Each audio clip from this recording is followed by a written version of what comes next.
Hello everyone, this is CACS Shweta Jain. I am an educator at HGPA. मुझे पता है आप लोग सीसेट के लिए रादर सीसेट में इकोनॉमिक एंड बिजनेस एनवायरनमेंट के लिए बहुत अच्छे से प्रिपेयर कर रहे होंगे।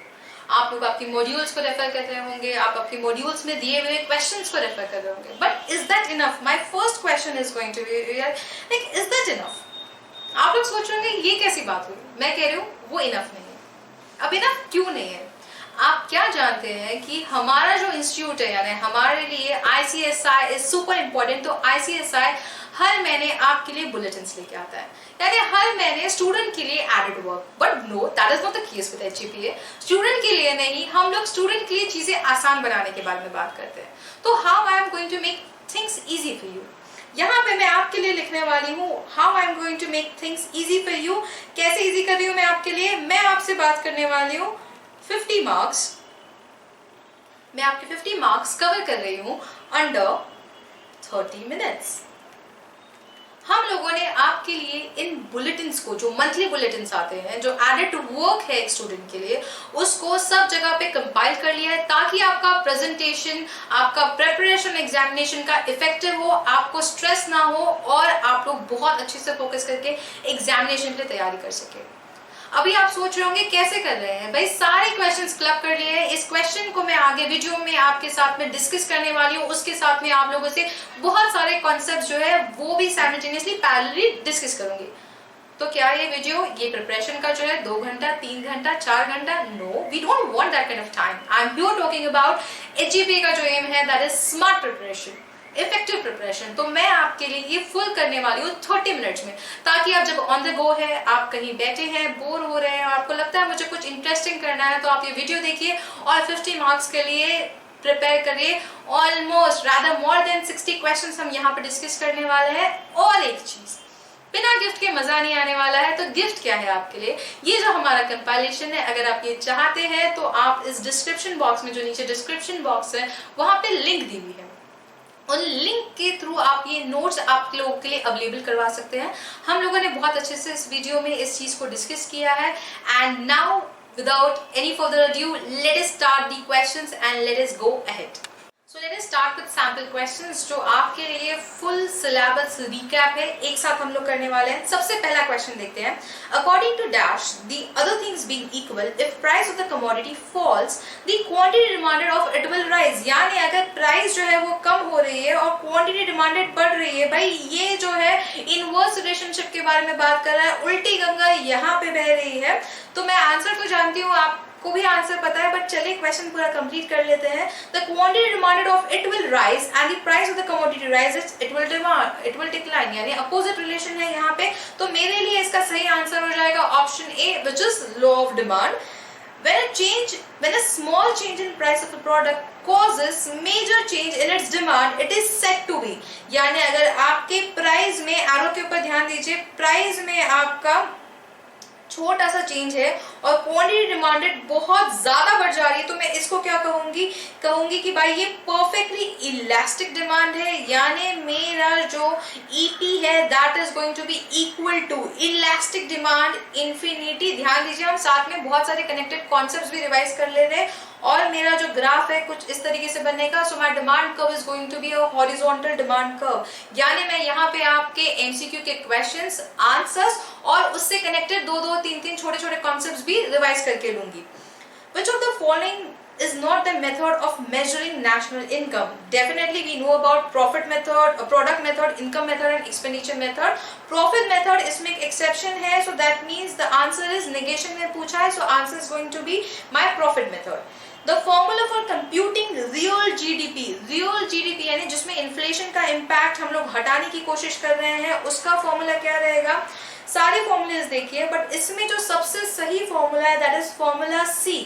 GDP of the current year into base year, that is 100 जो लेते हैं हम लोग बेस ईयर का index, and also upon current year का इंडेक्स। तो इससे हमें क्या मिल जाएगा? Real GDP। Next question, the components of capital budget are. Components क्या है कैपिटल बजट के? capital receipts and capital expenditure, capital receipts and revenue receipts. No, that is not the case. Only capital expenditure, only capital receipts.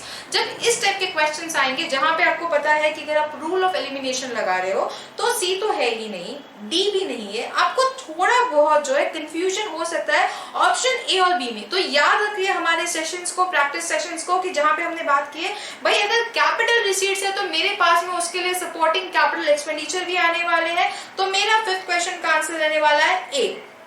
Next जो है आपके लिए, विच of the following is not covered under the commercial banks. Commercial banks में option देखिए, ये तो आपके लिए ब्राउनी क्वेश्चन है जहां पे आपको स्ट्रेट अवे पॉइंट ब्लैंक पता होना चाहिए। हमारी जो RBI, that's the apex bank, main bank है हमारी आरबीआई, तो इसको तो हम कमर्शियल बैंक्स में इंक्लूड ही नहीं करेंगे। इस टाइप के क्वेश्चंस पे आप एग्जामिनेशन में ऑप्शंस पढ़ के टाइम वेस्ट नहीं करेंगे। ये शॉर्ट क्वेश्चंस है, स्ट्रेट अवे इसका आप आंसर सी सिलेक्ट कर देंगे और आगे बढ़ जाएंगे। Then Dash is aimed at promoting export of services from India by providing duty scrip credit for eligible export। ये यहाँ से हम लोग क्या कहने वाले हैं कि भाई इंडिया से एक्सपोर्ट कर रहे हैं। तो ऑप्शंस देखिए पूरे इसमें, यहाँ पे एक तो स्टेट्स आ जाता है, इंडिया के बारे में बात कर रहे हैं तो क्या स्पेसिफिक स्टेट को इंक्लूड करेंगे? नो। सपोर्ट स्कीम कर रहे हैं क्या? नहीं। यहाँ पे हम श्योरिटी स्कीम कर रहे हैं क्या? नहीं। तो मेरे लिए सेवेंथ का रूल ऑफ एलिमिनेशन के हिसाब से आंसर क्या होने वाला है? ए। इस तरीके से बच्चों सारा सही आंसर समझना तो जरूरी है, साथ ही साथ में मेरे लिए इंपॉर्टेंट क्या है कि मैं ऑप्शंस को भी समझ सकूं ताकि मुझे एग्जामिनेशन में चीजें आसान हो। Next question, dash could be in the form of either establishing business operations or by entering into JVs by mergers and acquisitions, building new facilities, etc. तो आपको क्या लग रहा है भाई हम जेवी वगैरह करने वाले हैं? तो पोर्टफोलियो में तो हम लोग बहुत सारी चीज़ों को इंक्लूड कर लेते हैं, तो पोर्टफोलियो इन्वेस्टमेंट तो नहीं होगा यहाँ पे। फिर मुझे ऐसा लगता है इंस्टीट्यूशनल इन्वेस्टमेंट भी नहीं है, इनोवेटिव इन्वेस्टमेंट तो ये कोई वर्ड ही नहीं है। तो मेरे लिए करेक्ट आंसर यहाँ पे क्या है? देखिए मैंने मार्क किया है, that is going to be 8 का B, that is foreign direct investment.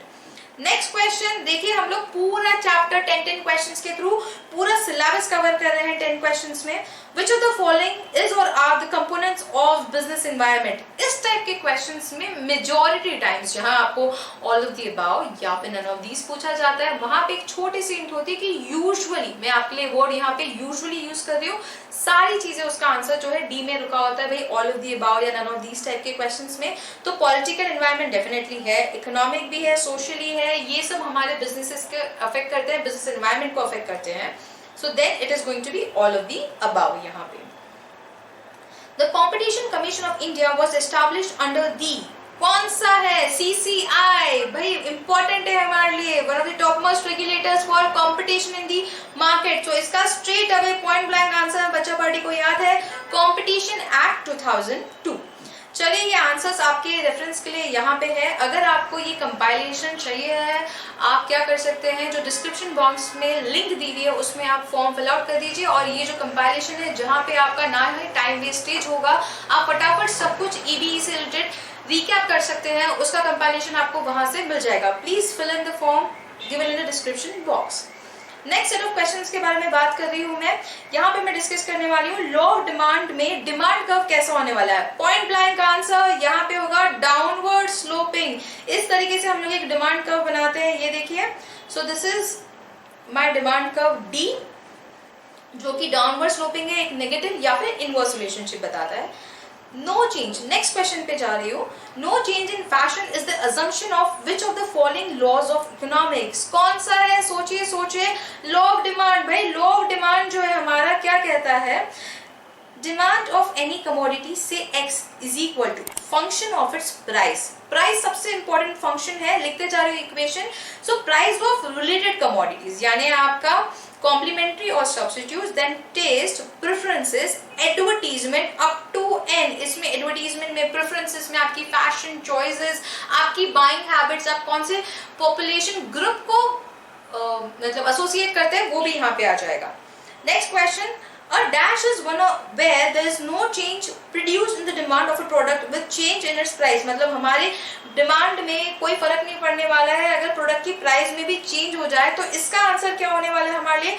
Perfectly inelastic demand, इसको हम लोग रिप्रेजेंट करते हैं with a vertical demand curve, जहां पे मैं कहती हूँ भाई आपकी जो ईडी है दैट इज इक्वल टू 0, यानी मेरी प्राइस पी हो जाए, P1 हो जाए, P2 हो जाए या P0 कम हो जाए, तो उस केस में भी मेरी क्वांटिटी डिमांडेड सेम रहने वाली है। इसके लिए सबसे कॉमन एग्जाम्पल जो मेरे लिए है, example is going to be salt. Question number 4 के बारे में बात करते हैं। The dash measures total income और national income as total spending। यहाँ पे मैं वर्ड जो यूज कर रही हूँ total spending, यानी खर्चे के बारे में बात कर रही हूँ। खर्चा कहा यानी मैंने एक्सपेंडिचर के बारे में सोच लिया है, तो क्वेश्चन में मुझे पहला हिंट खुद ने ही दे दिया, तो इसका आंसर क्या होगा, एक्सपेंडिचर मेथड। चलिए नेक्स्ट क्वेश्चन की तरफ बढ़ते हैं। Under dash the expenditure incurred by the private enterprise on new investment on replacement of old capital. किस में बात करेंगे इसमें हम लोग, इसके चारों ऑप्शन से पढ़ के देखते हैं। Gross domestic private investment, net domestic private investment, total domestic private investment and cumulated domestic private investment. तो इसमें आपको इस टाइप के ट्रिकी क्वेश्चंस के लिए आपको सबसे पहले ये चीज समझनी है कि ये जो लास्ट के दो ऑप्शन है सी और डी, इनका तो नाम हमने कभी सुना ही नहीं है, तो इनको हम लोग हटा देते हैं। मेरे लिए दो चीजें बचती है, option A and option B. अब इसमें क्या करना है, हमें थोड़ा सा फोकस करना है, सोचना है कि ये जो ग्रॉस है उससे हम लोग नेट तक कैसे पहुंचते हैं। तो ग्रॉस और नेट के बीच का जो डिफरेंस होता है वो होता है हमारा डेप्रिसिएशन का। अब ये जो डेप्रिसिएशन का डिफरेंस है ये हमें ग्रॉस में से माइनस करने के बारे में बात करता है। तो क्वेश्चन में डेप्रिसिएशन के बारे में फुल साइलेंस है, तो मैं यहाँ पे स्ट्रेट अवे क्या सिलेक्ट कर लूंगी, A, that is gross domestic private investment. इस तरीके से आपको कॉमन हिंट्स जरूर मिलेंगे हर क्वेश्चन में, ध्यान दीजिए उनके ऊपर, ताकि आप लोग क्या करने वाले हो, आप लोग उसका आंसर जो है सही तरीके से दे पाओगे। Next is your question number 6। All revenues raised by the government, money borrowed and received from loan given by the government flow into the, कौन सा ऑप्शन है भाई, टोटल फंड ऑफ इंडिया कुछ भी नहीं होता, हमें कंफ्यूज मत करिए इंस्टीट्यूट, हमें सब आता है। Net fund of India is also no word, gross fund of India कोई भी वर्ड नहीं है, तो स्ट्रेट अवे मेरे लिए यहाँ पे आंसर क्या हो जाएगा, consolidated fund of India. Next question, again a point blank question आपके लिए, जहां पे आपको आंसर पता है। आरआरबीज आर कवर्ड अंडर, यहाँ पे हमारा कमर्शियल बैंक्स, ये जो बैंक्स है RRBs that is for tier 3 and smaller urban areas, village areas, जहां पे हम लोग आरबीआई का जो बहुत ही इंपॉर्टेंस है फाइनेंशियल इंक्लूजन ड्राइव, यानी हम हर गांव में, हर छोटे से छोटे घर में बैंकिंग फैसिलिटीज जो है प्रोवाइड कराना चाहते हैं, वो जो ड्रीम प्रोजेक्ट है इंडिया का, यहाँ पे उसको हम लोग एसोसिएट कर पाते हैं। नेक्स्ट क्वेश्चन है, the government of India has launched a dash at aiming at adding more smartphone components under the make in India initiative. Make in India initiative के बारे में बात कर रही हूँ। Thereby giving a push to the domestic manufacturing of mobile handsets. यहाँ पे मेरे लिए है फेज्ड मैन्युफैक्चरिंग प्रोग्राम। यहाँ पे मैं किस बारे में बात कर रही हूँ, फेज मैन्युफैक्चरिंग प्रोग्राम के बारे में बात कर रही हूँ। प्रॉपर और प्रॉफिट जैसा कुछ नहीं है। अभी जो करंट फोकस है हमारा मेक इन इंडिया इनिशिएटिव में, हम लोग बात कर रहे हैं कि step by step we want to manufacture, not only assemble, we want to manufacture smartphones only and solely in India. Performance भी नहीं, यहाँ पे फेज मैन्युफैक्चरिंग प्रोग्राम के बारे में बात करेंगे। Then next question, Dash is an investment by foreign entities and non-residents in Indian securities, including shares, government bonds, corporate bonds, convertible securities, infrastructure securities, etc. तो इसके लिए यहाँ पे हम लोग बहुत सारा पैसा के बारे में बात कर रहे हैं, बहुत सारी इन्वेस्टमेंट के बारे में बात कर रहे हैं। तो सबसे पहले जो दो ऑप्शन है वो तो एग्जिस्ट ही नहीं करते हमारे लिए, foreign funds investment and foreign exchange investment. इसमें हमारे पास में दो चीजें हो सकती है जहाँ पे हम लोग थोड़ा सा कंफ्यूज हो सकते हैं, that is FDI and FPI. दोनों में से हमें हर कोई पॉसिबल लग सकता है, बट एफडीआई में हम लोग क्या बोलते हैं, भाई आप पार्टिसिपेशन लेते हो, participation in business and management, तो उसके बारे में तो हम लोग बात ही नहीं कर रहे हैं। हम लोग बात कर रहे हैं सिक्योरिटीज वगैरह के बारे में, शेयर्स के बारे में, तो एफडीआई भी हट जाएगा। हमारे लिए यहाँ पे कौन सा ऑप्शन सही हो जाएगा, हमारे लिए जो ऑप्शन सही होगा that will be foreign portfolio investment. इस तरीके से हर क्वेश्चन को इवैल्यूएट करने की कोशिश करिए।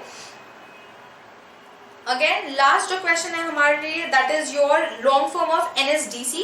तो एनएसडीसी किस बारे में बात करता है, नेशनल लेवल के बारे में बात करता है, और इंडिया में जब हम किसी स्कीम्स का नाम रखते हैं, एक हिंट दे रही हूँ, लास्ट में ना कंपनी नहीं लगाते हैं, कॉर्पोरेशन लगाते हैं। तो कॉर्पोरेशन के हिसाब से देखिए मैंने क्या किया है, ये हटा दिया है, ऑप्शन डी ऑप्शन सी हटा दिया है। अब मुझे दो चीजों में लग रहा है कि ए होगा कि बी होगा। अब जो स्कीम्स होती है वो क्या मेरे लिए और आपके लिए होती है क्या? नहीं, हम सबके लिए होती है, मैक्रो लेवल पे होती है। तो मेरे लिए यहाँ पे करेक्ट आंसर क्या होने वाला है 10th का? That is going to be 10th B, that is national skill development corporation. चलिए नेक्स्ट क्वेश्चन की तरफ जाते हैं। नेक्स्ट क्वेश्चन क्या है आपके? Functional relationship of law of demand is denoted by. भाई ये तो बहुत ही इजी क्वेश्चन है, यहाँ पे हमारे मार्क्स तो जाने ही नहीं चाहिए है। Demand of any commodity x is equal to, सबसे इंपॉर्टेंट चीज है मेरे लिए, फंक्शन ऑफ इट्स प्राइस। तो इसके लिए मैं स्ट्रेट अवे सी जो पॉइंट है वो सिलेक्ट कर लेती हूँ। No change in consumer preferences is the assumption of which of the following laws of economics? कौन सा जो law of economics है उसके लिए हमारी no change in consumer preferences है। तो straight answer है, straight question है, बहुत ही अच्छा सा question है, easy marks हमें यहाँ पे मिलते हैं। तो इसके लिए मेरा straight रहेगा law of demand। इसका इक्वेशन मैंने पिछले आपसे 10 मिनट पहले जो क्वेश्चन डिस्कस किए थे वहां पे मैंने इसका इक्वेशन लिखा था। Next question is, if percentage change in quantity demanded is 10% and percentage change in price is 5, then elasticity of demand is going to be equal to। So जब हम लोग EP कैलकुलेट करने वाले हैं तो इसका फॉर्मूला जो मैं लिख रही हूँ स्क्रीन पे यहाँ पे, वो प्लीज आप लोग नोट डाउन करिए। Percentage change in quantity demanded, और क्योंकि मैं प्राइस इलास्टिसिटी कैलकुलेट करने वाली हूँ, मेरे लिए डिनोमिनेटर क्या होगा? Percentage change in price. तो मेरी क्वांटिटी में जो चेंज आ रहा है दैट इज 10, अब उसके जो मेरी प्राइस में चेंज आ रहा है वो 5%। तो मेरा आंसर क्या आने वाला है? 2, that is my option number A. Next question is, if net value added at factor cost is equal to 2 crore and depreciation is 1 crore, then GDP क्या होगा? चलिए हमारा पुराना कॉन्सेप्ट रिवाइज करा हुआ आपको यहाँ पे काम में आने वाला है कि भाई हमने क्या बोला था, ग्रॉस से, कोई भी ग्रॉस हो उससे मुझे नेट की तरफ जाना है। तो मैं क्या करती हूँ, ग्रॉस में से अगर मुझे नेट की तरफ जाना है तो मैं यहाँ पे डेप्रिसिएशन का लेती हूँ। अब अगर मैंने यहाँ पे नेट से आना है, net is equal to gross minus depreciation. मुझे ग्रॉस निकालना है, नेट का फिगर मुझे क्या दिया हुआ है? 2 करोड़ दिया हुआ है, ग्रॉस मेरे पास में है नहीं, तो अभी इसके लिए मैं इसको यहाँ पे जी लिख लेती हूँ, -1। अब मैं इसको स्विच साइड करूंगी, so my gross is equal to 2 + 1 that is equal to 3 crore. कितना सिंपल से हमने सॉल्व कर लिया है इसको, क्योंकि हमें कॉन्सेप्ट परफेक्टली पता है। 4 का आंसर होने वाला है ए।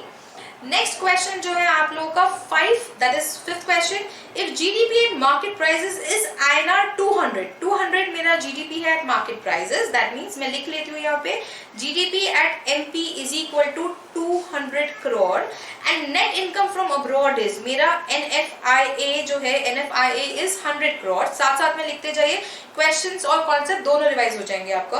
तो मेरा GNP एट मार्केट प्राइसेस में ग्रॉस नेशनल प्रोडक्ट के बारे में बात कर रही हूँ, MP इज इक्वल टू मेरा क्या हो जाएगा, कितना होगा वो पूछ रहे हैं। तो इसका मेरे पास में फॉर्मूला क्या है, GDP eight market prices plus NFIA। तो यहाँ पे मैं क्या कर रही हूँ 5th क्वेश्चन में 200 crore plus my 100 crore is equal to, my answer is going to be C, that is 300 crore. This comes with logic, this comes with patience and practice. तो प्लीज जो नेशनल इनकम वाला कॉन्सेप्ट है उसको आप लोग बार बार revise करते रहिए। क्वेश्चन नंबर 6 के बारे में बात कर रहे हैं हम लोग। Who among the following presented the first union budget on February 1869 after Indian budget was introduced on 7th April 1860 by East India Company?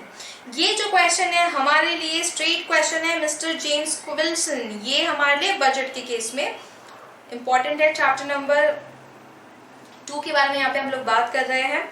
Then moving on to the next question, does give the power to the government to withdraw funds from the consolidated fund of India for meeting the expenditure during the financial year? बहुत ही simple question है भाई। आपका appropriation bill withdrawal के लिए आप लोग किसको use करते हो? आपके एप्रोप्रिएशन बिल को यूज करते हो। Let us go to the next question. Under which category of banks Paytm might be covered? Paytm तो वो चीज है जो हम लोग सब लोग यूज करते हैं। तो इसका सिंपल आंसर है Paytm P से है। जिन बच्चों को याद रखने में डिफिकल्टी होती है तो Paytm P से, तो मेरा टाइम पे किससे आता है, पी से आता है। It's a small concept. Indian financial system में आप देखेंगे तो ये बहुत ही छोटा पार्ट प्ले करता है। ये जो आपको ऑप्शंस दिए हुए हैं, commercial banks a larger concept, small finance bank again a larger concept and RRBs तो डेफिनेटली लार्जर कॉन्सेप्ट। तो इसीलिए यहाँ पे स्ट्रेट आंसर जो मेरा हो जाता है that is payments bank. Next question जो देख रहे हैं, as of September 2018 department of financial services, ministry of finance and national informatics centre that is NIC launched dash as a part of financial inclusion initiative. ये जो financial inclusion initiative है this is हमारा RBI का बहुत ही बड़ा and again government of India का बहुत ही इंपॉर्टेंट पॉइंट ऑफ व्यू है। यहाँ पे हम बहुत बड़ा इनिशिएटिव के बारे में बात कर रहे हैं। तो इसमें जन धन दर्शक है, जन धन दर्शक के बारे में बात कर रहे हैं। इसमें आप लोग ये जो पॉइंट को अगर आप लोग फिर से रिकैप करना चाहे तो ये आपके चैप्टर नंबर 4 में आता है। Last question, which of the following committees recommended for opening up of the insurance sector to private players. यहाँ पे हम लोगों ने देखा है हमारी मल्होत्रा कमेटी। ओके, सो 10th के लिए हमारी है, कंफ्यूज नहीं होना है, यहाँ पे मल्होत्रा कमेटी है 10th क्वेश्चन के लिए। चलिए नेक्स्ट सेट ऑफ क्वेश्चन की तरफ जाते हैं। नेक्स्ट सेट ऑफ क्वेश्चंस के बारे में हम लोग बात करने वाले हैं। So next set of questions हमारे हैं, पहला क्वेश्चन जो है डिमांड के ऊपर है, चैप्टर नंबर 1 से। No change in consumer preferences is assumption of which of the following laws of economics, again law of demand.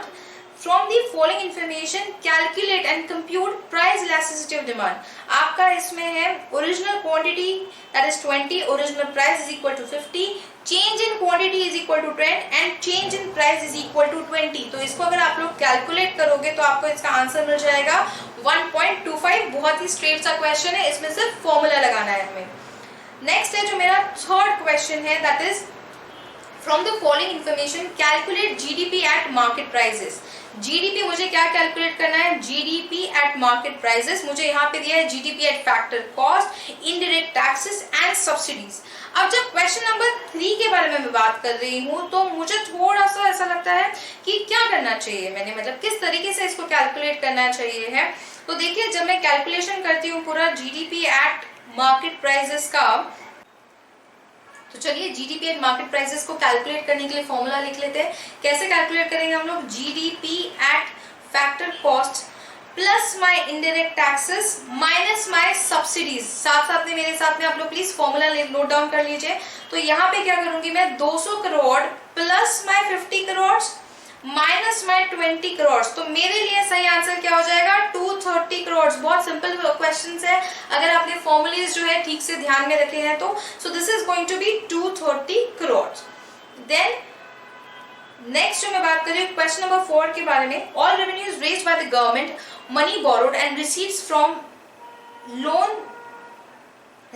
Loans given by the government flow into the. कौन से इसमें flow करता है, हमारा कंसोलिडेटेड फंड ऑफ इंडिया। कहाँ पे जाएगा, receipts आपकी जो इनकम वगैरह रेवेन्यूज है सब कुछ जाने वाला है आपका consolidated fund of India. The proposal of the government for levy of new taxes, modification of existing tax structure और continuance of the existing tax structure beyond the period approved by the parliament are submitted to the parliament through my finance bill. हर साल जो आता है हमारे finance minister लेके आता है, उसमें हम नए टैक्सेस को इंट्रोड्यूस कर लेते हैं। The sole national reinsurer company in India is National Reinsurer. Straight question, GIC, that is your General Insurance Company, जहाँ से हम गाड़ी वगैरह का इंश्योरेंस करवाते हैं। Next question number 7. A dash or and dash is a company which is a financial institution carrying on its principal business the financing of physical assets, supporting productive economic activities such as automobiles, tractors, lathe machines, आपके generators, trades, यानी सारे assets के बारे में बात करें। भाई कौन सी एक ऐसी NBFC है जो assets में investment के लिए आपका ध्यान देगी, asset finance company, ये आपके लिए आपकी NBFC हो जाएगी।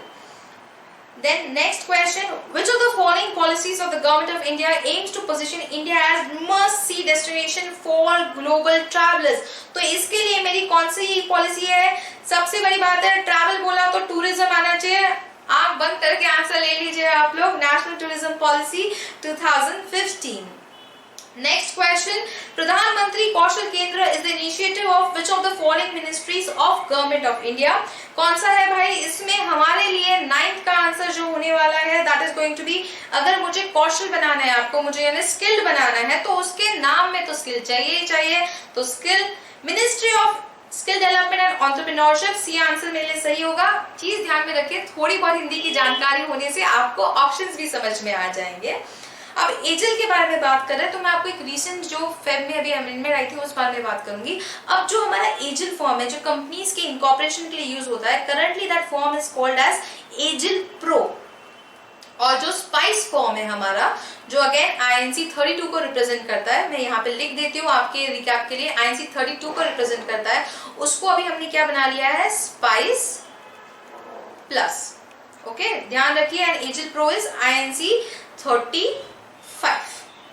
तो agile form is related to GST, goods and service tax identification number. So straight away my answer is going to be 10 का A। चलिए 2 और सेट ऑफ क्वेश्चंस करने हैं आपको। आप विश्वास नहीं करेंगे, पूरा सिलेबस आपका रिकैप करवा के दे रही हूँ इस क्वेश्चंस के थ्रू। तो अभी नेक्स्ट जो बात करने वाली हूँ मैं, that is going to be no change in goals of the firm. No change in goals of the firm किसके बारे में भाई? प्लान क्या है हमारा? प्रॉफिट अर्न करना, ये हमारा गोल है। प्लान है हमारा बहुत सारे गुड्स जो है अच्छी एडवर्टीजमेंट करना, उनका कॉस्ट ऑफ प्रोडक्शन कम रखना। तो ये मेरे लिए लॉ ऑफ सप्लाई के बारे में आता है। From the following information, calculate elasticity of demand। ये अगेन स्ट्रेट क्वेश्चन है, यहाँ पे आपको बस फॉर्मूले में वैल्यूज पुट करनी है, देख के भी बता सकते हो आप लोग, बहुत ज्यादा चेंज नहीं है। तो यहाँ पे मेरे लिए 2 का आंसर क्या आने वाला है? B। Next question, in which of the following scenario the cross elasticity between two commodities will be 0? भाई वो commodities के लिए मेरी cross elasticity 0 रहने वाली है जिनका कोई आपस में कनेक्शन ही नहीं है। अब कनेक्शन नहीं तो यानी टमेटो केचप और मेरे व्हाइट कलर के शूज में कोई रिलेशन नहीं, कनेक्शन नहीं है। आपको अगर एग्जाम लिखने के लिए पेंसिल लगती है और उस समय मैं आपको कहूँ कि कैलकुलेटर यूज कर लो लिखने के लिए, तो कोई कनेक्शन नहीं है। इस टाइप के एब्सर्ड कॉम्बिनेशंस में हमारा जो क्रॉस इलास्टिसिटी है वो 0 है। That means x and y are not related. Third का, From the following information, compute gross national product according to the expenditure method। यहाँ पे हमें expenditure method के हिसाब से कैलकुलेट करना है। तो फोर्थ का जो आंसर आता है मेरे लिए फॉर्मूलेस के हिसाब से मैं कैलकुलेट कर रही हूँ, तो यहाँ पे मेरे लिए आंसर आ जाएगा फोर्थ का D। सिंपल सा आंसर है, एडिशन है, आप लोग फॉर्मूलेज में ऐड कर लीजिएगा। Which of the following formula to be used for deriving NNP at market prices? NNP at market prices के लिए मुझे क्या करना है? सिंपल सेंस में GNP at market prices minus depreciation कर देना है नेट निकालने के लिए। तो स्ट्रेट अवे में ऑप्शन बी। देखिए हमने शुरुआत में एक कॉन्सेप्ट रिवाइज किया था और उसको रिवाइज करने के बाद में कितने जगह हम लोग यूज कर रहे हैं। लास्ट इज 6th, जो नेक्स्ट क्वेश्चन है 6th, for dash for the flows of those transactions which were the government merely act as a banker। ये जो है हमारा स्ट्रेट क्वेश्चन है, आपको देख रेख के लिए हमने दिया है। तो पब्लिक अकाउंट, यहाँ पे मेरे प्रोविडेंट फंड वगैरह के जो पैसे हैं जो टाइम बिंग के लिए गवर्नमेंट के पास हम लोगों ने सेफ कीपिंग के लिए रखे, उन अकाउंट्स के बारे में बात हो रही है। Then 7th question, loan obtained from the Reserve Bank of India by the Government of India will be covered under the following। कौन सा है 7th के लिए? हमारे लिए जो लोन रहेगा वो कैपिटल बजट का पार्ट बन जाएगा। Then going to the next question, 8, which of the following organization took over the regulatory and administrative control from UTI, from the RBI in 1978? UTI से भाई, UTI से कंट्रोल किस organisation ने लिया? RBI से। तो भाई क्वेश्चन नंबर 8 का आंसर हमारा होने वाला है it be. Which of the following organization took over the regulatory and administrative control of UTI from Reserve Bank of India in 1978? Next question, the impact of business environment may differ from company to company or country to country. This is covered under which of the following features of business environment? कौन सा? ये relative है, depends upon people to people, so this is going to be relative concept. Competition Commission of India is affiliated to which of the following ministries? कौन सा है हमारे लिए? Simple MCA, ministry of corporate affairs. चलिए next set of questions के बारे में बात करूंगी। पहला क्वेश्चन जो है हमारा हमेशा से चैप्टर नंबर 1 पे आ रहा है। So no change in goals of the firm, इसमें कौन सा है हमारा? ये हमारे लिए हो जाएगा law of supply. Second question के बारे में बात कर रही हूँ, अगेन फॉर्मूला बेस्ड क्वेश्चन है, तो इसमें मेरे लिए अगर मैं फॉर्मूलेज में वैल्यू सही डाल रही हूँ तो इसमें मेरा 1 मार्क भी नहीं जाना चाहिए। सो 2B। If the price of the product increases by 30%, जो मेरा प्राइस है 30% से बढ़ रहा है, बट डिमांड जो है, क्वांटिटी डिमांडेड जो है वो थोड़ी सी कम हो रही है, से 10%, this is my 30% and this is my 10%, यहाँ पे मैंने लिखा है, नोट डाउन कर लीजिए। तो इसके केस में मेरा आंसर क्या हो जाएगा, रिलेटिवली इनइलास्टिक। भाई प्राइस में कितना भी चेंज आए, मेरी जो क्वांटिटी है ना, देखिए ये मेरी एग्जिस्टिंग है, प्राइस में इतना सारा चेंज आ गया है, मेरे इसमें इतना कम चेंज आया है, so this is going to be a steeper demand curve, okay, so relatively inelastic. From the following information compute gross national product according to the expenditure method. expenditure method के बारे में बात कर रही हूँ मैं क्वेश्चन नंबर 4 में।